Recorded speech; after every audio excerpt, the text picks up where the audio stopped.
तो hello friend, आप सभी का स्वागत है आपके अपने यूट्यूब चैनल पर। जैसा कि आपको पता है कि आपका जो एग्ज़ाम है वो जुलाई या फिर अगस्त माह में होना, जिसकी नोटिफिकेशन आपको इसी वीक देखने को मिल सकती है।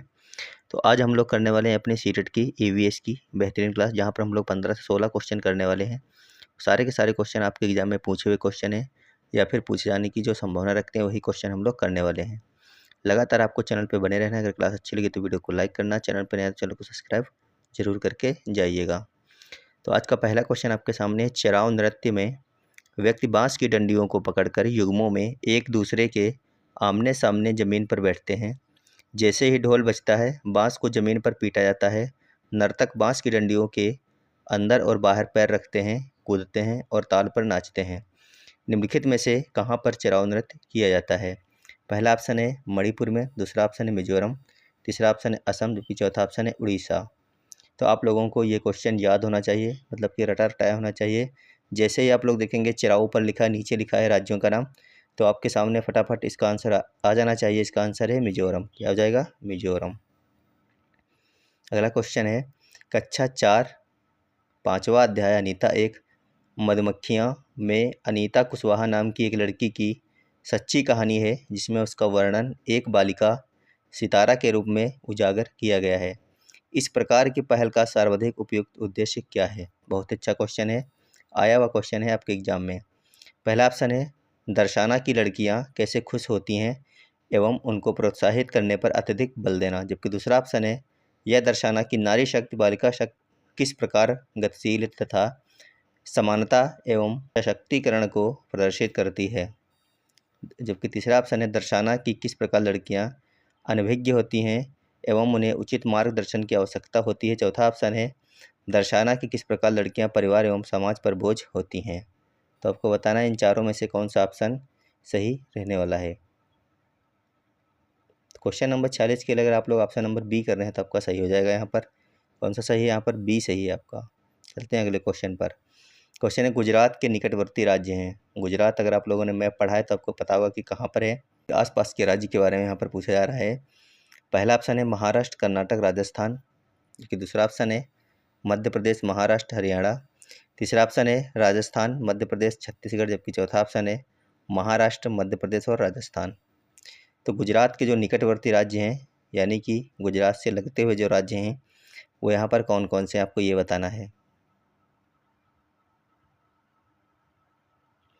उम्मीद है आप लोगों ने आंसर कर लिया होगा। यहाँ पर जो सही आंसर हो जाएगा वो हो जाएगा महाराष्ट्र, मध्य प्रदेश और राजस्थान, यानी ऑप्शन नंबर डी हम कह सकते हैं यहाँ पर सही है। बाकी ए, बी और सी आपके गलत हो जाएंगे यहाँ पर। अगला क्वेश्चन है निम्नलिखित में से कौन सा कथन ईवीएस में सहपाठी आकलन को परिभाषित करता है? पहला ऑप्शन है यह शिक्षा एवं ज्ञानवर्धक पर विद्यार्थी के स्वयं के आकलन पर केंद्रित करता है, जबकि दूसरा ऑप्शन है यह विद्यार्थी के कार्य करते समय उस पर केंद्रित होता है, जबकि तीसरा ऑप्शन है यहाँ पर विद्यार्थियों पर केंद्रित होता है जब वो दूसरे विद्यार्थियों का आकलन जोड़ों में या फिर समूह में कर रहे हों। चौथा ऑप्शन है विद्यार्थियों के समूह में शिक्षा एवं प्रगति पर केंद्रित होता है। आपको बताना है यहाँ पर। क्वेश्चन नंबर 48 के लिए ऑप्शन नंबर सी आपका बिल्कुल सही यहाँ पर हो जाएगा। विद्यार्थियों पर केंद्रित होता है जब वे दूसरे विद्यार्थियों का आकलन जोड़ों में या समूह में कर रहे हों। अगला क्वेश्चन है सलीम प्राथमिक कक्षाओं के विद्यार्थियों को जल विषय पढ़ाने के लिए क्षेत्र भ्रमण करना चाहता है। इनमें से कौन सी जगह उचित रहेगी? ए है जल संचय यंत्र, बी है जोहड़, सी है बावड़ी, डी है खेजड़ी। तो आपको बताना है इनमें से कौन सा ऑप्शन सही है, क्या ए और सी या फिर केवल ए और डी या फिर ए, बी और सी। क्वेश्चन नंबर 49 के लिए ऑप्शन नंबर डी आपका सही है। ए, बी, सी यहाँ पर ऑप्शन आपका बिल्कुल सही रहने वाला है, यानी कि जल संचय यंत्र, जोहड़ और खेजड़ी। जितने भी लोगों ने ऑप्शन नंबर डी कर लिया उनका सबका बिल्कुल सही हो जाएगा। अगला क्वेश्चन है प्राइमरी स्तर पर ईवीएस की थीम आपस में संबंध एवं अंतः संबंधित है क्योंकि ईवीएस एक एकीकृत स्वरूप है, या फिर ईवीएस का अनुशासनीय स्वरूप है, सी ईवीएस का एकल विषय स्वरूप है, या फिर डी है ईवीएस का विषय पर आधारित स्वरूप है। आपको बताना है इनमें से कौन सा ऑप्शन सही हो जाएगा यहाँ पर क्वेश्चन नंबर 50 के लिए। प्राइमरी स्तर पर ईवीएस की थीम आपस में संबंध एवं अंतर संबंधित है क्योंकि ईवीएस का एकीकृत स्वरूप है, यानी ऑप्शन नंबर ए यहाँ पर सही रहने वाला है आपका।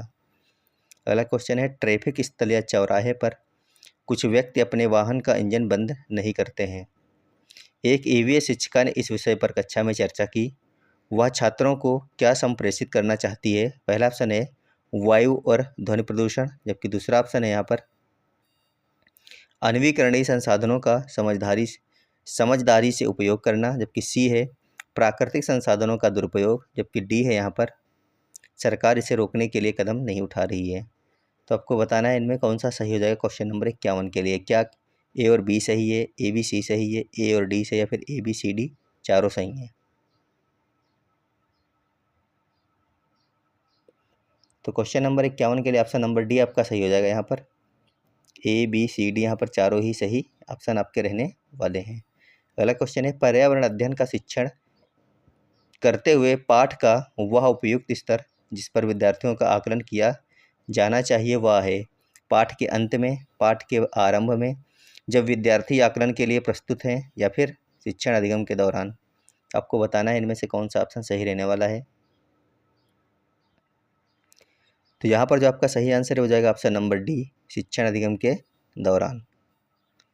अगला क्वेश्चन है, निम्नलिखित में से कौन सा प्राथमिक स्तर पर पर्यावरण अध्ययन के उद्देश्य हो सकते हैं? पहला है यहाँ पर विद्यार्थियों को अपने स्वयं के सीखने पर चिंतन करने के लिए प्रोत्साहित करना, जबकि बी है नए ज्ञान को उत्पन्न करने के लिए स्थान, समय और स्वतंत्रता देकर विद्यार्थियों को आकर्षित करना, सी है यहाँ पर विद्यार्थियों को सीखने में प्रतिभागियों के रूप में व्यवहार करना, ज्ञान के एक निश्चित निकाय के प्राप्तकर्ता के रूप में नहीं, जबकि डी है यहाँ पर निर्धारित पाठ्यपुस्तक को सीखने के लिए संसाधनों का एकमात्र आधार मानना।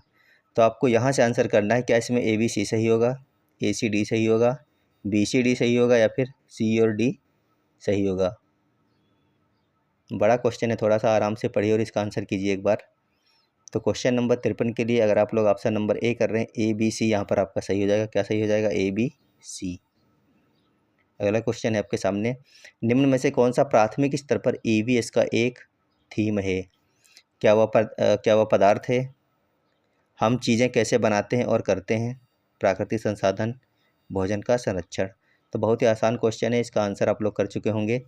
यहाँ पर पदार्थ ये तीनों ही नहीं है, क्या है, हम चीज़ें कैसे बनाते और करते हैं, क्या है, ईवीएस की एक थीम है। अगला क्वेश्चन है, सतत एवं समग्र मूल्यांकन के समग्र शब्द संबंधित है संज्ञानात्मक स्तर से, या फिर सहपाठचर्या क्रियाकलाप से, सी है समग्र विकास से, डी है शैक्षिक क्षेत्र से। तो आपको यहाँ पर यह बताना है कि सतत एवं समग्र मूल्यांकन में समग्र शब्द किससे संबंधित है। क्वेश्चन नंबर 55 के लिए आपका ऑप्शन नंबर सी यहाँ पर सही है, यह संबंधित है समग्र विकास से। किससे? समग्र विकास से। अगला क्वेश्चन है, कक्षा 3 के अध्याय हम चीज़ें कैसे बनाते हैं में दीपाली की कहानी किस पर केंद्रित है? पहला ऑप्शन है शारीरिक श्रम की मर्यादा की अवधारणा, जबकि दूसरा ऑप्शन है समान कार्य के लिए समान पारिश्रमिक वेतन की अवधारणा, जबकि तीसरा ऑप्शन है घरेलू कामकाज में लिंग संबंधी भेदभाव की अवधारणा, जबकि चौथा ऑप्शन है व्यवसाय की अवधारणा। तो क्वेश्चन नंबर 56 में अगर आप लोग ऑप्शन नंबर सी कर रहे हैं तो आपका सही होगा, घरेलू कामकाज में लिंग संबंधी भेदभाव की भावना की अवधारणा यहाँ पर आपका सही हो जाएगा। अगला क्वेश्चन है, ईवीएस में आकलन का संकेतक है। आपको बताना इन चारों में से क्या सही है। ईवीएस में आकलन का संकेतक क्या है? चर्चा करना, स्मरण करना, कथन देना, या फिर सूची बनाना। तो क्वेश्चन नंबर 57 के लिए ऑप्शन नंबर आपका जो यहाँ पर सही होगा वो हो जाएगा ए, चर्चा करना यहाँ पर सही है। क्या होगा? चर्चा करना। अगला क्वेश्चन है, नई शिक्षा नीति 2020 के अनुसार प्राथमिक कक्षाओं में यानी 1 से 5 के लिए निम्न में से क्या स्तर होगा? आरंभिक स्तर होगा, मध्य स्तर, बुनियादी स्तर। तो आपको आंसर करना इन तीनों में क्या सही है, क्या ए, या फिर बी, या फिर ए सी, या फिर बी सी। क्वेश्चन नंबर 58 के लिए आपका यहाँ पर जो सही होगा वो आरंभिक और बुनियादी, यानी ऑप्शन नंबर आपका सी वाला यहाँ पर सही रहने वाला है, ए और सी। अगला क्वेश्चन है, निम्न में से किस आकृति का मूल्यांकन ईवीएस के सिखाने के लिए उपयुक्त है? क्या वह प्रतिदिन है, प्रतिमाह है, 6 महीने में, या फिर वर्ष के अंत में है? किस आवृत्ति का मूल्यांकन ईवीएस के सीखने सिखाने के लिए उपयुक्त है, ये यहाँ पर पूछा गया था। तो यहाँ पर हो जाएगा प्रतिदिन, यानी ऑप्शन नंबर ए आपका सही हो जाएगा। अंतिम क्वेश्चन है, प्राथमिक स्तर पर पर्यावरण अध्ययन का थीम कौन सा है? क्या जल है, मौसम है, सामग्री है या फिर जानवर है? प्राथमिक स्तर पर पर्यावरण अध्ययन का जो थीम है वो आपका हो जाएगा जल। क्या है? ऑप्शन नंबर ए यहाँ पर आपका सही है। उम्मीद है आपके 15 या ये 16 क्वेश्चन हमने किए, इसमें से आपसे 12 से 14 क्वेश्चन सही जरूर निकले होंगे। अगर आपके कम क्वेश्चन सही निकल रहे हैं तो आपको मास्टर श्रद्धा ऐप डाउनलोड करना है। वहाँ पर आपको फ्री में मंसी मैम के नोट्स दिए गए हैं, जिनको आप पढ़ सकते हो, अपनी तैयारी को बेहतर से बेहतरीन कर सकते हैं। नोट्स की अगर बात करें तो सभी नोट्स लगभग फ्री में हैं, लेकिन अगर आपको तैयारी बहुत अच्छी करनी है तो कुछ नोट्स यहाँ पर पेड भी दिए गए हैं, जिनकी कीमत मामूली रखी गई है। तो फिलहाल आप लोग पढ़ते रहिएगा, स्वस्थ रहिएगा, मस्त रहिएगा। मिलेंगे आपको अगली क्लास में, जब तक के धन्यवाद, बाय बाय।